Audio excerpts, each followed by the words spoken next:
have been witnesses of change and transformation at the speed and the scale that is quite unique and unprecedented on the continent. And this needs to be absolutely acknowledged. A quote from the UN Secretary General, one of his quotes on a subject where he has provided the global community unique leadership, and he's been instrumental in advancing the whole climate change and climate action narrative and agenda. In February of at the last AU summit here in Addis Ababa, the SG said climate disasters are tearing across Africa, destroying lives, upending livelihoods, devastating economies, and inflaming conflicts. And he was in his way really making a call for action. The SG was making a call for action, both indeed to address climate-related security risks and to seize the opportunity to peace and development. That's why the very strategic choice that the upcoming African Climate has made to really showcase the solutions that Africa is able to provide to itself, but also to the global community, is absolutely insightful. We have to ensure that as the conversation, Ethiopia being a member of the Peace and Security Council, we don't miss such an opportunity. Meaning Africa cannot be provider for solutions for the global community, as it is utterly, disproportionately affected by the multifaceted impact of climate change.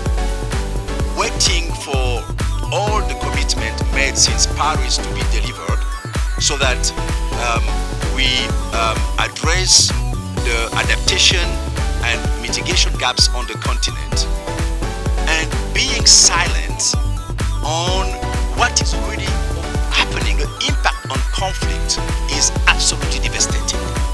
So we will have to ensure that the conversation that we are having here and at such a major climate summit on the continent is also closely linked to what is happening in the Peace and Security Council.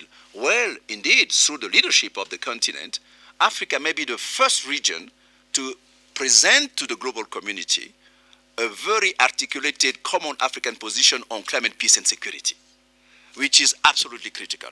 Because that the government has chosen is the right one, because it is clearly responding to the SG's call that what he has said, there is only one path forward in addressing the climate emergency, that is decarbonizing. So we have to ensure indeed that we decarbonize our economy through, of course, the new renewable energies and all the solutions that are absolutely relevant that we heard about this morning. But then that link has to be really established, that as we wait for solutions, as we wait for the global community to deliver on the commitment that has been made over the past few decades, that we cannot sit idling where devastation and climate is becoming a threat multiplier on the continent. So we need responses also into that. So we can count on this side of the UN that is, of course, mostly attached to addressing peace and security challenges, to ensure that as we respond to this global emergency, we are not, again, diverting the very critical and scarce resources that we have into conflict. So we believe that this second Climate African Security Summit, which is coming also with a week dedicated to Africa Climate Week, where the entire global community, it's not a us against them conversation. It's the entire UN family that will be in Addis Ababa, and in a city that has changed under our watch, and drastically, to provide indeed a venue for this kind of conversation, showcasing what has already been done.